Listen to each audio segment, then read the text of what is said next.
सीमाचे वडील भाजी विक्रेते होते. ते नेहमीच आजारी असायचे. त्यामुळे संध्याकाळच्या वेळी सीमा त्यांचं काम करायची. एक दिवस ती संध्याकाळी भाजी विकत होती. गौरव नावाचा एक मुलगा त्या भाजीच्या गाडीवर आला.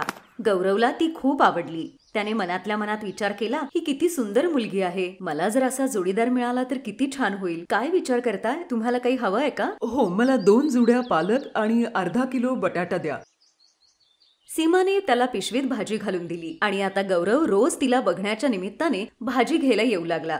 एक दिवस सीमाच्या वडिलांना गौरव म्हणाला, मला तुमची मुलगी खूप आवडते आणि मला तिच्याशी लग्न करायचंय. काय काम करतोस तू? माझं शिक्षण पूर्ण झालंय, पण मला अजून काम नाहीये. मी गरीब नक्की आहे, पण तुमच्या मुलीचा सांभाळ मात्र नक्कीच चांगला करीन. मला तुमच्या मुलीशिवाय दुसरं काहीच नकोय. बिना हुंड्याचं आपल्या मुलीचं लग्न लावून देणं हे एखाद्या गरीबासाठी खूपच मोठी गोष्ट होती. त्यामुळे त्यांनी लग्नासाठी होकार दिला. मग गौरव आणि सीमाचं लग्न झालं. ये सुनबाई, तुझं आमच्या घरात स्वागत आहे. सीमाने चहूकडे पाहिलं. गौरवचं घर खूप जास्त मोठं नव्हतं, तिच्या घरापेक्षा चांगलं होतं. ती सासूबाईंच्या पाया पडली तेव्हा सासूबाईंनी तिला मनापासून आशीर्वाद दिला. काही दिवसांनी गौरवला एक प्रायव्हेट नोकरी मिळाली, पण काही महिन्यातच त्याची ती नोकरी सुटली. असं कसं चालेल गौरव? आपल्याला काहीतरी काम तर केलंच पाहिजे. तूच सांग सीमा, काय करू मी? एवढ्या डिग्र्या घेऊन सुद्धा मला कुठेच नोकरी मिळत नाहीये, आणि जर मिळालीच एखादी नोकरी तर 1-2 महिन्यात तीही सुटून जाते. सुनबाई, घरातले साठवलेले सगळे पैसे आता संपले आहेत. याच्या नोकरीचंही आता काही खरं नाहीये. घरातले खर्चच तेवढे आहेत. हा बिचारा तरी काय करेल? हो आई, मलाही कळतंय, त्यांनाही त्रास होतोय, पण जास्त पगाराची नाही, कमी पगाराची का होईना, पण नोकरी करावी. भाजीचा खर्च तरी निघेल निदान. काही दिवसांनी गौरवला दुसरी नोकरी लागली, पण पगार फक्त 8,000 रुपये होता. पण आता पैशांची खूप जास्त गरज होती, म्हणून त्याने नोकरी स्वीकारली. सुनबाई, आज जेवायला काय बनवलंयस? काही नाही आई, आज घरात काही भाजीच नाहीये. मी म्हणत होते की मी घरी जाऊन येते. बाबा 2-3 दिवसाची भाजी तरी नक्कीच देतील आपल्याला. नाही सुनबाई, असं चांगलं दिसत नाही. त्यांना काय वाटेल? घरातलं सगळं संपलं की मग मुलीला आमच्या घरी पाठवतात भाजी घ्यायला म्हणून. ठीक आहे आई, मग मी पोळ्या बनवते आणि आईनी थोडंसं लोणचं दिलं होतं, त्याच्याबरोबरच आपण आज पोळी खाऊयात, कारण भाजी आणायला पैसे नाहीये आणि गौरवचा पगार व्हायला अजून खूप वेळ आहे. सीमाने सासूबाईंना जेवायला वाढलं. ताटामध्ये पोळी आणि लोणचं होतं. अगं, आज तू भाजी नाही केलीस का? भाजीसाठी पैसे नाहीयेत गौरव. काही दिवस आपल्याला लोणच्या बरोबरच पोळी खावी लागेल. सुनबाई, हे लोणचं तर खूपच छान आहे ग. हे कुणी बनवलंय? माझी आई करते सासूबाई. तसं तर मलाही येतं ते. आता माझा पगार झाला ना की तू पण हे लोणचं नक्की बनव. खरंच खूप छान लागतंय हे चवीला. माझी आई नेहमी म्हणते, एखाद्या वेळेला भाजी नसली तरी पण या लोणच्या बरोबर पोळी नक्की खाल्ली जाऊ शकते. अगं सुनबाई, एवढं चवदार लोणचं मिळालं ना तर मी पोळी लोणच्या बरोबरच खाईन. काही दिवसानंतर सीमा आपल्या सासूला म्हणते, आई, काही लिंब आणली होती, मी त्याचं आज लोणचं बनवलंय, जरा चव घेऊन बघता का कसं झालंय ते? अरे वा, तुम्हा माय लेकींच्या हातात नक्कीच काहीतरी जादू दिसतीये. जो कोणी खाईल बोट चाटतच राहील बघ. एक विचारायचं होतं गौरव. हो, बोल ना सीमा. काय ते हे बोलतीयेस? नीट बोल ना, काय म्हणायचंय तुला ते? मी विचार करत होते की मी जर असं लोणची तयार करून जर ती विकली तर. तशाही आम्ही दोघी सासू सुना घरात बसूनच असतो. या निमित्ताने आमचा वेळही जाईल आणि आपल्याला 4 पैसे सुद्धा मिळतील. तुझा विचार तर खूप चांगला आहे सुनबाई, पण मला काही लोणचं बिणचं करायला येत नाही बाई. गौरव जर हो म्हणाले तर मी तुम्हाला सगळं शिकवीन आई. या महिन्याचा पगार आला ना की मग तू लोणचं करायला सुरुवात कर, चालेल? सीमा खुश झाली. ती 1 तारखेची वाट बघू लागली. गौरवचा पगार झाल्यानंतर तिने बाजारातून लोणच्याचा मसाला, कैऱ्या, गाजर, मुळा असं सगळं लोणच्याचं साहित्य घेऊन ती घरी आली आणि घरी येऊन सासूबाईंच्या मदतीने तिने अगदी छान चटपटीत लोणचं तयार केलं. लोणचं तर तू तयार केलं सीमा, पण तू हे विकणार कसं? हो, मी तर याचा विचारच नाही केला. आम्ही हे लोणचं बाजारात विकू, अजून कुठे विकणार दुसरीकडे. मग दोघी सासू सुना लोणच्याच्या बाटल्या घेऊन बाजारात गेल्या. लोणचं घ्या, लोणचं, कैरीचं लोणचं, लिंबाचं लोणचं, गाजराचं लोणचं. तेव्हाच त्यांच्या गाडीवर एक बाई येते. ताई, कसं दिलं लोणचं? 80 रुपये किलो आहे. हे तर खूपच स्वस्त आहे की. याच्या वासाने तोंडाला पाणी सुटलंय. चवीला कसं असेल काय माहित.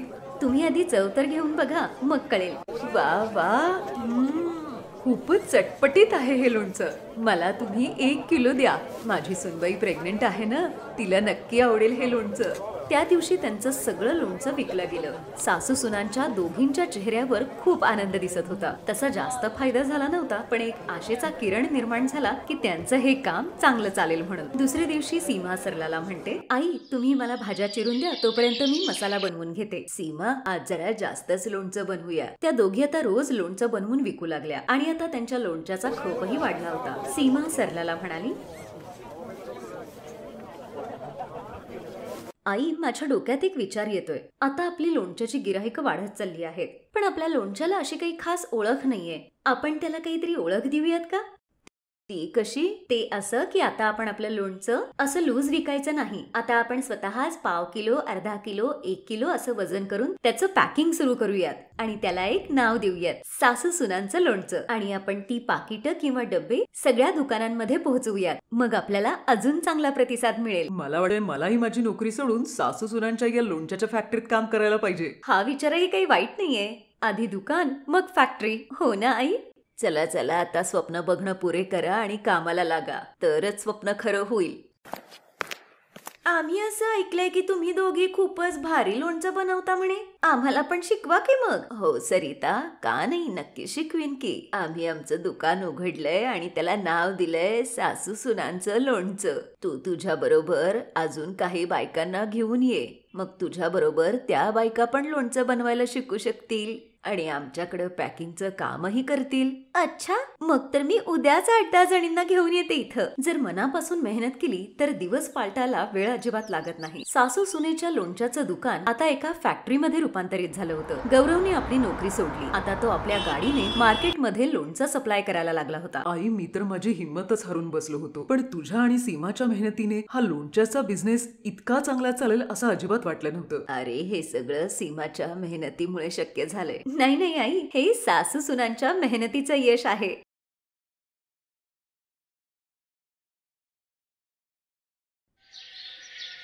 भरतपूर गावात प्राची नावाची एक खूप गोड मुलगी आपल्या आई वडिलांबरोबर राहत होती. प्राचीचे वडील महेंद्रला जुगार आणि दारूचे व्यसन होतं. दररोज पत्ते खेळणं आणि दारू पिऊन आपला मित्र हरीश बरोबर उनाडक्या करत फिरणं हेच त्याचं काम होतं. प्राचीची आई पूनमकडे एक जुनं शिलाई मशीन होतं. गावातल्या बायकांचे कपडे शिवून देऊन ती आपल्या कुटुंबाचा रोजचा खर्च भागवायची. पूनम, हे घे तुझे 20 रुपये. झाला ना माझा कुर्ता नीट शिवून?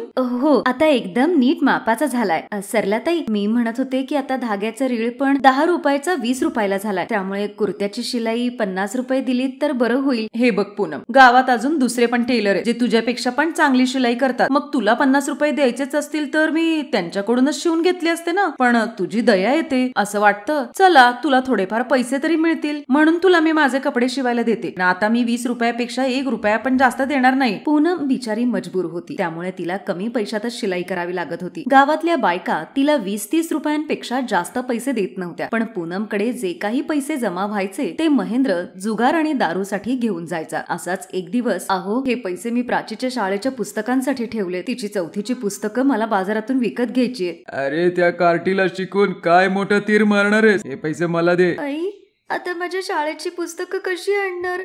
बाबा तर सगळे पैसे घेऊन गेले.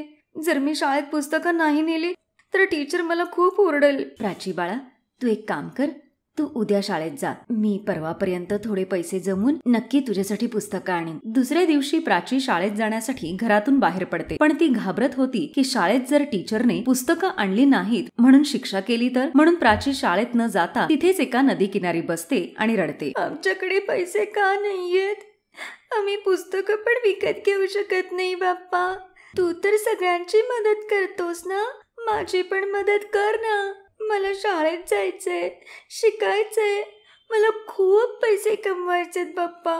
पण जर आम्ही गरीबच राहिलो तर मी अभ्यास कसा करू? आईची स्वप्न कशी पूर्ण करू? प्राची रडतच होती. तेवढ्यात अचानक नदी किनारी असलेल्या एका झाडावरून तिला चिमणीचा आवाज येतो. अरे, या चिमणीला पिंजऱ्यात कोणी ठेवलं? मी हा पिंजरा घरी घेऊन जाते. तुला भूक लागलीये? चल, मी तुला घरी गेल्यावर खायला देते. प्राची बाळा, काय झालं? तू आज शाळेत नाही गेलीस आणि हा पिंजरा कुठून आणलास? चिमणीला असं बंद का केलंयस? आई, मी शाळेत जायला घाबरत होते. मला वाटलं जर मी पुस्तकं घेऊन शाळेत नाही गेले तर टीचर मला शिक्षा करेल, म्हणून मी नदी किनारीच बसून राहिले. तेव्हा एका झाडाच्या फांदीवर मला हा पिंजरा दिसला. बघ ना आई, ही चिमणी किती भुकेलीये, तिला पाणी पण हवंय. मी तिला खायला प्यायला देते. हा, देव जाणे हिला कोणी असं पिंजऱ्यात ठेवलंय. आई, ही चिमणी किती सुंदर आहे ना. बघ ना, खायला दिलं तर किती खुश झाली.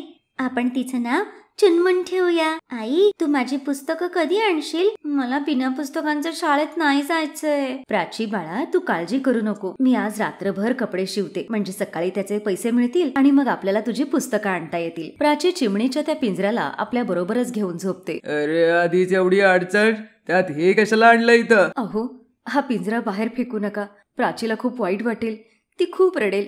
असू द्या ना, त्या चिमणीला उगाच त्रास देऊ नका. महेंद्र त्या पिंजऱ्याला उचलायला जातो, पण दारूच्या नशेत असल्यामुळे धडपडत तसाच खाली पडतो आणि झोपून जातो. चिवताई, तुला लागलं तर नाही ना? मला भीती वाटते ग. प्राचीचे बाबा सकाळी उठल्यावर तुला काही करणार तर नाही ना? म्हणून मीच तुझा पिंजरा उघडते. तू आकाशात उडून तुझा जीव वाचव. जा चिवताई, तू उडून जा. चिवताईचा पिंजरा उघडल्यावर पूनम रडू लागते. ती चिमणी खिडकीत बसून राहते. रडता रडताच पूनमला झोप लागते. दुसऱ्या दिवशी सकाळी प्राची जेव्हा उठते तेव्हा पूनम तिला रात्री घडलेला सगळा प्रकार सांगते. आई, तू एकदम बरोबर केलंस. चुनमुन आता बिनधास्त आकाशात उडत असेल. माझी दोस्त चुनमुन, तू जिथे कुठे असशील तिथे खुश राहा. तिकडे चिवताई उडत उडत एका आश्रमात पोहोचते आणि तिथे ध्यानस्थ बसलेल्या एका साधू महाराजांकडे जाते. कावेरी, आलीस तू? महाराज, माझा नमस्कार स्वीकार करा. मला सांग, यावेळी मी तुला दिलेल्या जादुई मंत्रांनी तू कुठल्या गरजू आणि परोपकारी माणसाची मदत केलीस? महाराज, एक खूपच गोड मुलगी मला तिच्या बरोबर तिच्या घरी घेऊन गेली. अच्छा, हे तर खूपच चांगलं केलेस. तू मी घेतलेल्या परीक्षेत पास झाली आहेस. तुझ्यामुळे आता त्या गरीब मायलेकींना त्यांची गरिबी दूर करण्यासाठी लवकरच चांगलं फळ मिळेल. महाराज, जी माणसं प्रेमळ असतात आणि संकटात सापडलेल्या लोकांना मदत करतात, देव त्यांची नेहमीच मदत करतो. इकडे पूनम काळजीत होती की अजून एकही कपडा शिवून झाला नव्हता. प्राची, आज शाळेला दांडी मार. मी दुपारपर्यंत कपडे शिवते, मग संध्याकाळी नक्की पुस्तकं आणूया. ठीक आहे? ठीक आहे आई, तू कपडे शिव. मी तुला माझ्या हातचा चहा करून देते. माझी बाळ किती शहाणी आहे ग. मी ना आता आधी सुनीता ताईंचा ब्लाऊज शिवते. कटिंग करून ठेवलंय, लगेच होऊन जाईल. पूनम कापून ठेवलेल्या कपड्यांना शिलाई मशीनवर ठेवते तर मशीन आपोआप सुरू होते आणि एक छान ब्लाऊज शिवून तयार होतो. अरे, हा कसा चमत्कार! माझी शिलाई मशीन आपोआप सुरू झाली आणि ब्लाऊज शिवून पण तयार झाला. दुसरा कुठला कपडा? हा, हे सलवारचं कापड कापून ठेवते. अरे हे काय, मशीन पुन्हा सुरू झाली आणि मशीनने सलवार शिवली पण. प्राची, लवकर इकडे ये. आणि हे बघ, ही शिलाई मशीन तर जादूची मशीन झाली. बघ, आता मी कुर्त्याचं कापड कापून ठेवते मशीनवर. हो आई, ही मशीन तर स्वतःच चालू झाली आणि छान ड्रेस पण शिवला या मशीनने, तेही इतके लवकर. प्राची बाळा, मला असं का वाटतंय की तू ज्या चिवताईला आपल्या घरी आणलं होतं ती कोणी साधी सुधी चिवताई नव्हती, तर ती कुठली तरी दैवी शक्ती होती जी आपल्यासारख्या गरिबांची मदत करायला आली होती. देवा, तुझे लाख लाख उपकार आहे. तू माझी सगळी अडचणच दूर केलीस. आई, म्हणजे आता तू मला नवीन पुस्तकं घेऊन देशील? हो माझ्या बाळा, आता तर तुला मी नवीन पुस्तकं, नवीन कपडे, नवीन खेळणी, नवीन चप्पल, सगळं सगळं नवीन घेऊन देईन. माझी प्राची आता खूप मोठी होईल. पूनम कपडे कापून शिलाई मशीनवर ठेवायची आणि अवघ्या मिनिटातच कपडे शिवून तयार व्हायचे. हळूहळू पूनमच्या शिलाईचं कौतुक आजूबाजूच्या गावातही पसरलं. आता तिच्या आयुष्यातल्या सगळ्या अडचणी दूर झाल्या होत्या. महेंद्रनेही दारू पिणं सोडून दिलं होतं. पूनमने गावातच एक कपड्यांचं दुकान घातलं. प्राची आपल्या आई वडिलांना असं एकत्र काम करताना बघून खूप आनंदी होते. Best buddies. हॅलो मित्रांनो, हा व्हिडिओ पाहिल्याबद्दल धन्यवाद.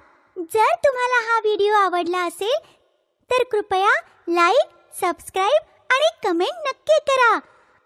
आणि हो, शेअर करायला पण विसरू नका.